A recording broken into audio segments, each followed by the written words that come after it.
Hey guys, welcome to my channel. I'm Casey, and today's video is on the disappearance / possible abduction of 7-year-old Patrick Kennedy Alford Jr.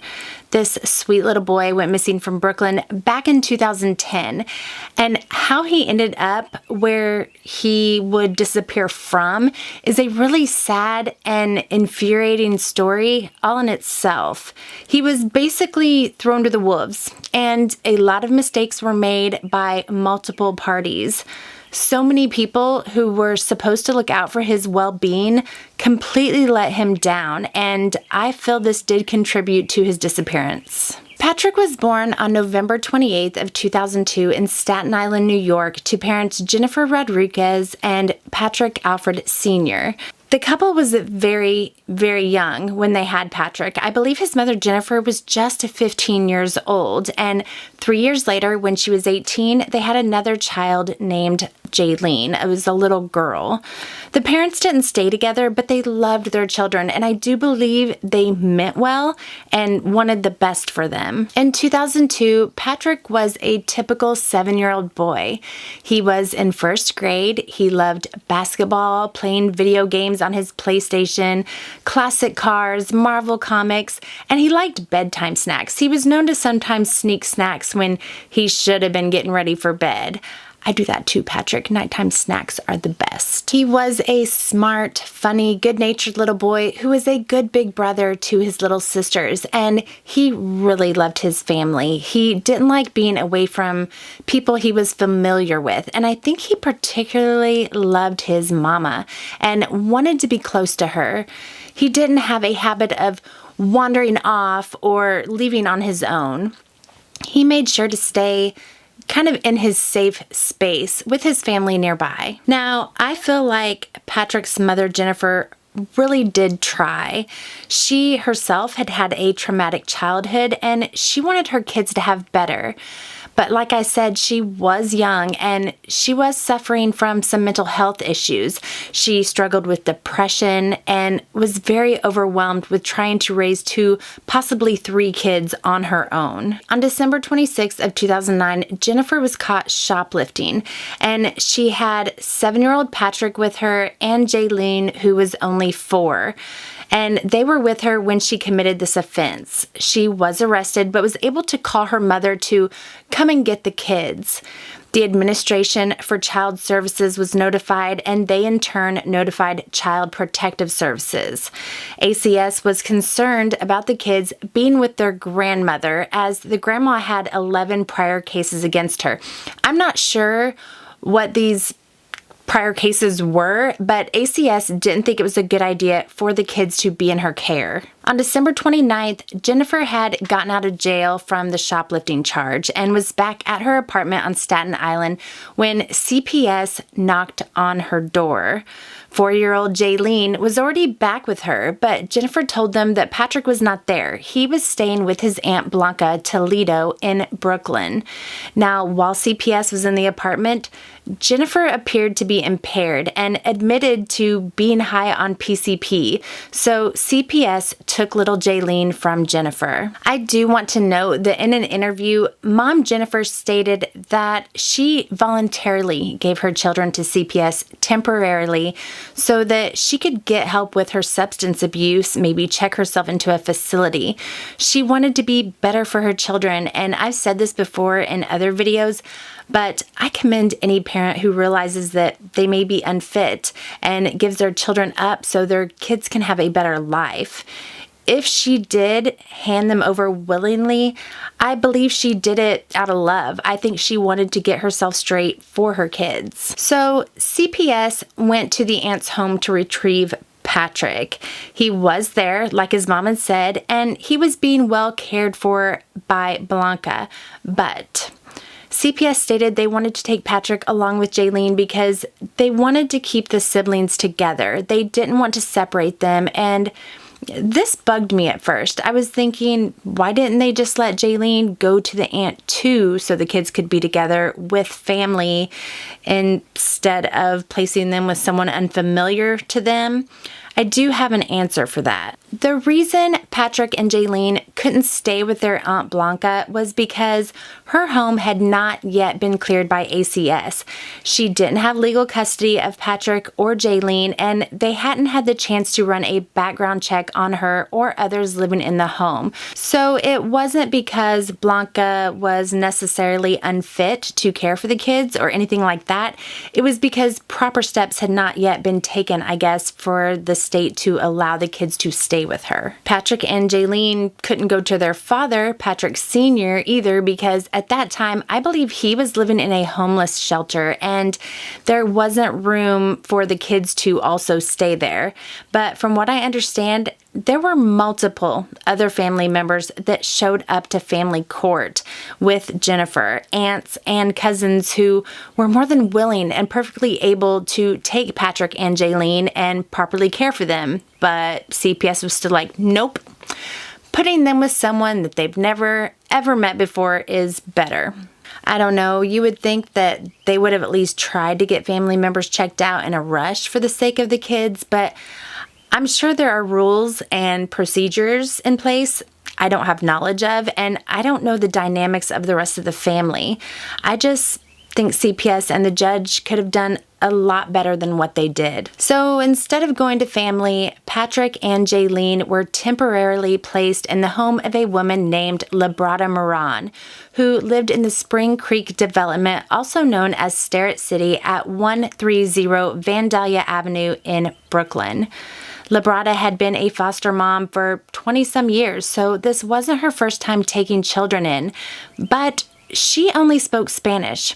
Her understanding of the English language was very minimal, so Patrick and his sister could not communicate with her very well, as they only spoke English. So imagine you're a small child, already in distress and scared because you've been ripped from everyone you know and love.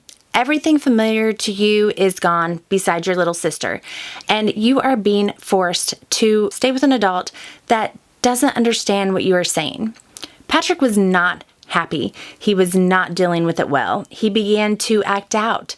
His foster mother was reporting that he was showing disturbing behavior, such as being violent toward other children in the home. He was even hitting himself, and he had been threatening to run away to get back to his mother. During supervised visits with his mom and aunt, Patrick had repeatedly stated that he was going home with his mom, and he meant now. He wanted to leave with her right then. He was freaking out. He would try to unlock the door and leave. He tried to cut himself with scissors. He was throwing a chair, crying. When his family would call the foster home to talk to him, he would beg and plead with them to come get him and take him home. This little boy was obviously heartbroken and in such a severe state of distress. He even tried to tell the CPS workers that he didn't want to be in the home of Labrada anymore, but CPS just ignored him, and I'm guessing they probably didn't have another foster home in place for him to go to, because there are a lot more kids in need of foster care than there are homes to place them in. But they weren't exactly rushing to get him placed with a family member either. They saw the mental state he was in and did nothing. Patrick was recommended for a psychiatric evaluation and treatment because of his recent changes in behavior, but sadly, Patrick would never make it to that appointment. On Friday, January 22nd of 2010, so just around 3 weeks after Patrick had been placed in the foster home, Labrada was having Patrick help with some chores. It was around 9 p.m. and she was having him help her take out the trash. Now, in this apartment complex, each floor has a trash chute that leads to a trash compactor on the ground floor. I have read 3 different versions of how exactly this went down. One is that Labrada and Patrick took the garbage all the way down to the ground floor. The second version is that they carried the garbage to the chute on the 11th floor, which is the floor Labrada lived on. This to me seems more likely. I don't know why you would load your garbage onto an elevator and take it all the way down to the lobby from the 11th floor when you could just walk a few steps to the trash closet and throw it away. Either way, while they were taking care of the garbage, Librata's phone started ringing. I'm unsure if it was a cell phone she had on her person that she could just pull out of her pocket, or if it was a landline and she had to go back into her apartment. But she claims she turned away for a second to answer the call, and when she turned back, Patrick was gone. He had just vanished. The third version comes from Patrick's little sister, Jaylene, who was there. She was standing in the doorway of the apartment. She says she watched Patrick walk out of the apartment and down the hall, then he disappeared. She says she yelled his name, but didn't get a response. Keep in mind, she was only 4, but kids remember significant events even when they're that young. I have a couple of very clear memories from when I was only about 4-ish, so I wonder if Jaylene's account is actually the most accurate and Patrick took the garbage out all by himself without Librata supervising him.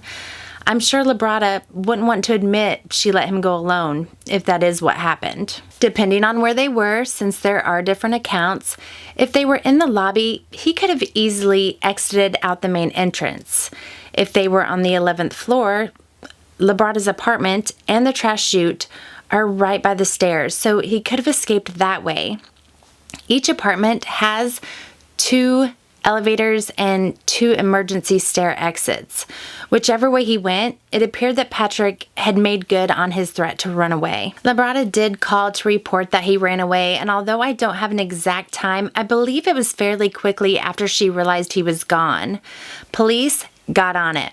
This wasn't one of those cases where cops ignored it like they did in Kathleen Kelly's case, which was the last video I did. Within 90 minutes, law enforcement was looking for Patrick. They were knocking on doors and searching the streets. But suspicion immediately fell upon Patrick's mother, Jennifer.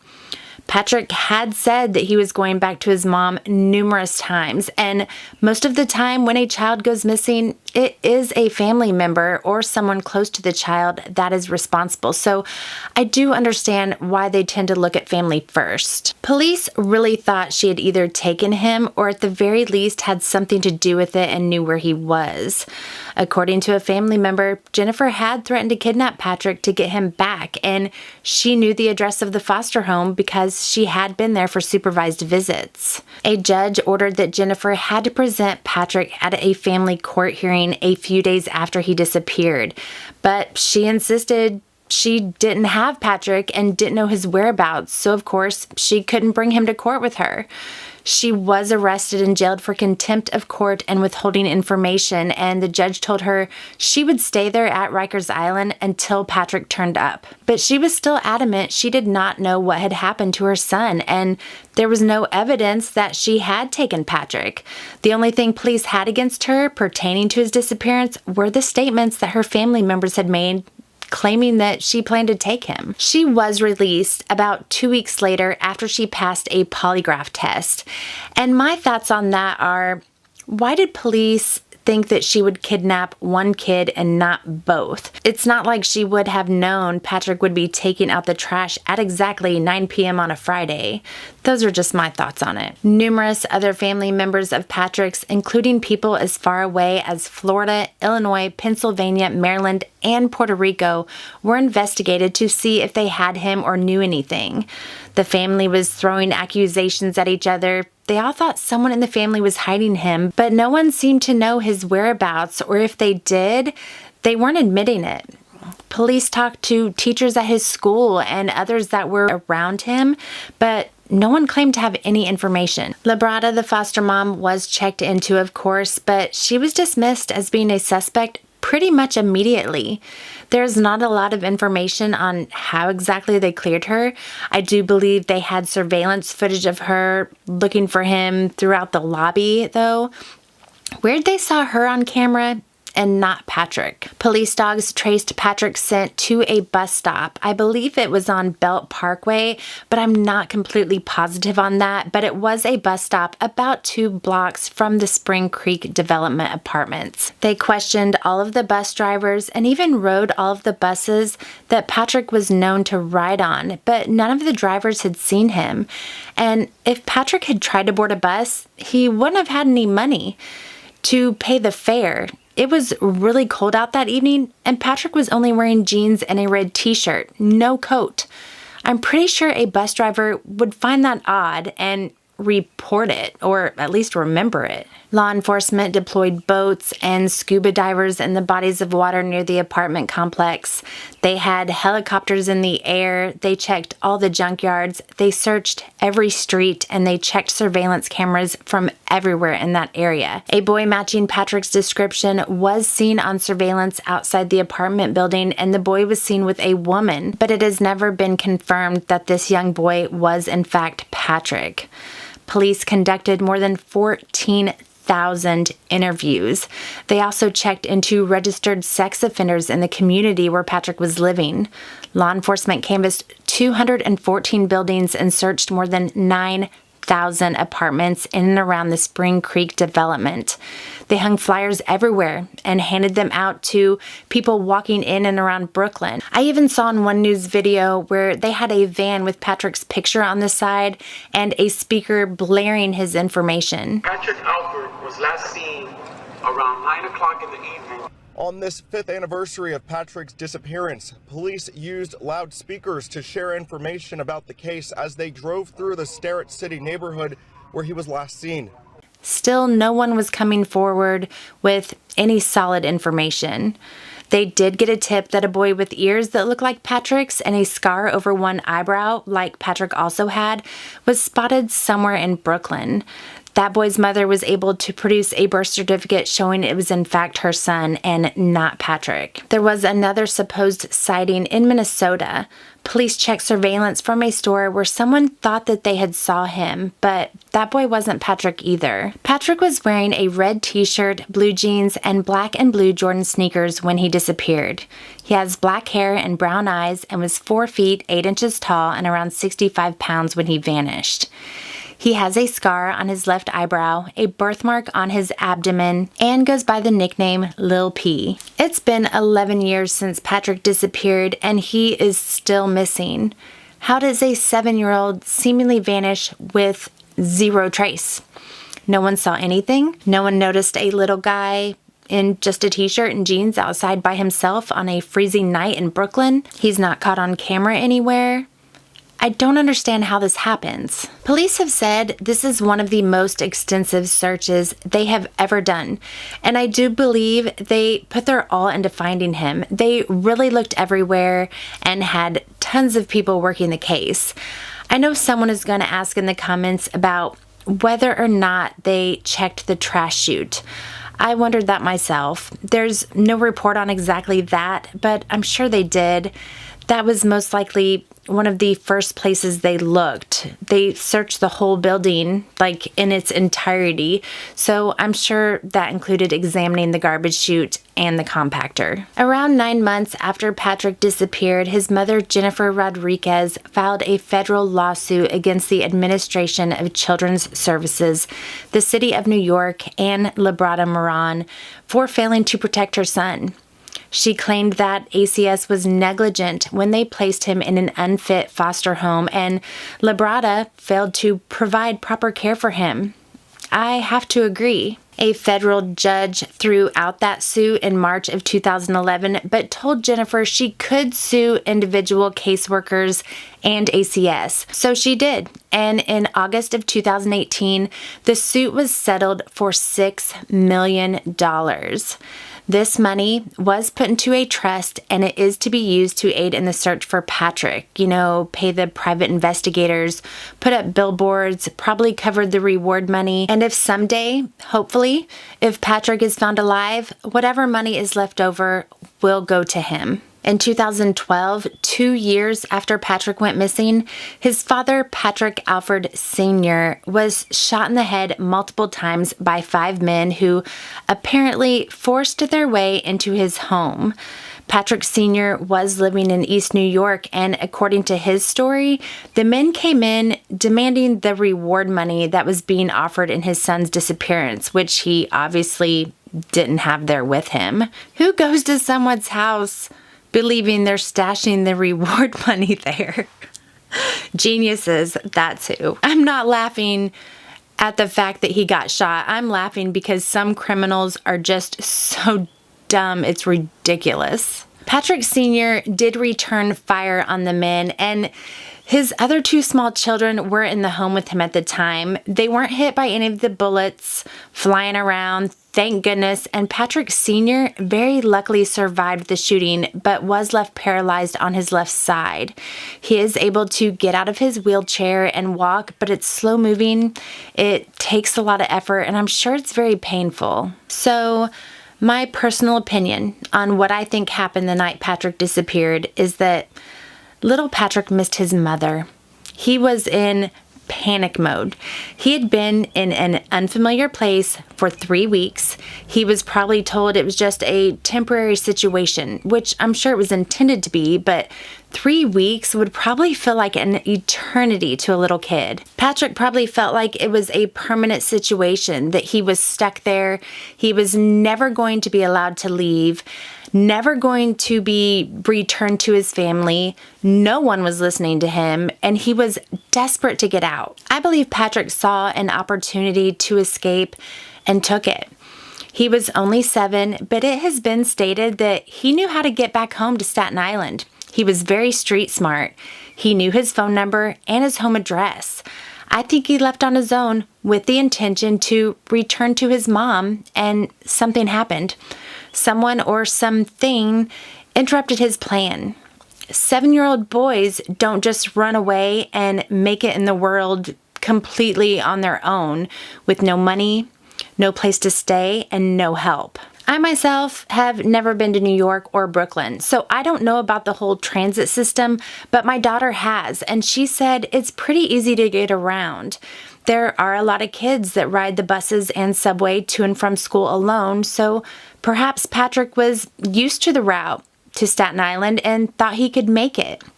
Maybe he would have, but I think he came in contact with someone that saw a child alone and saw an opportunity. They may have even offered to help Patrick get back to his mom. If they had asked him what he was doing out by himself, he could have said, "I'm trying to find my mommy."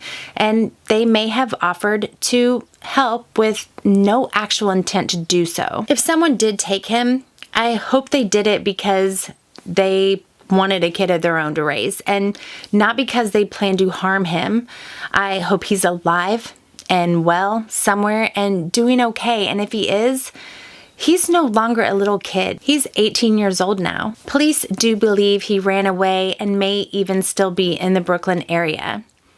I personally don't believe his mom had anything to do with any of it. I really don't. If she had, I think Patrick would have turned up by now. I think if she had hid him or had someone else grab him, I think he would have been found or someone would have spoken up. And like I said before, if she was going to take Patrick, wouldn't she have tried to find a way to take all of her kids? Also, I don't think she would have pushed and done so much to find Patrick if she knew where he was. Did she make some poor life choices before all this went down? Yes, but I'm sure she regrets it. I'm sure she has punished herself for those decisions more than anyone else ever could. And I do believe she loves her children. When it comes to Labrada, I definitely think she was neglectful. She knew Patrick wanted to run away and still didn't keep a good eye on him. He disappeared while in her care. He was her responsibility at the time, but I don't think she expected him to really try to leave. She did fully cooperate with the police, and I personally don't think she harmed him or made him disappear. If that were the case, I'm sure detectives would have found evidence of that in her home, or in the apartment building somewhere. Wherever Patrick is today, I hope he is safe, and I hope he knows his family will never stop looking until they find him. I'm very interested to see what you guys think about this case. Let me know in the comments. I'm sure there are going to be a lot of different opinions about what happened, but please try to be respectful. No need to be mean. We can all disagree and not get angry about it or bash the family. They have been through enough. If you have any information on Patrick's whereabouts, please contact the New York Police Department at 718-827-3551 or the National Center for Missing and Exploited Children at 1-800-843-5678.